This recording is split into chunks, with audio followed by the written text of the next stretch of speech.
what the best low-risk investments for beginners actually look like in 2026. Rates have come down a bit, but you can still earn solid returns without much chance of losing money.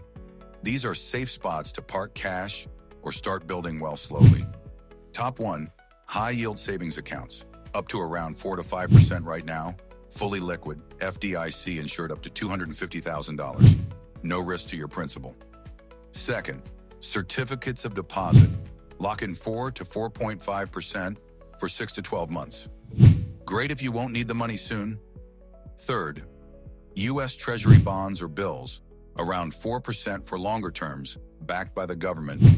Basically zero risk. These beat regular bank accounts and keep ahead of inflation without the ups and downs of stocks. Here's the simple 3-step way to get started. Step 1. Decide how soon you'll need the money.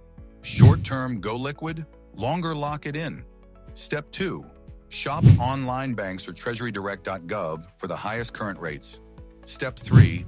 Open one account, move your cash, and set auto transfers to grow it steadily. Super easy, super safe. Save this if you're new to investing. Share with a friend scared of risk. Follow for more straightforward money tips in 2026. And comment wealth for my free low-risk starter checklist.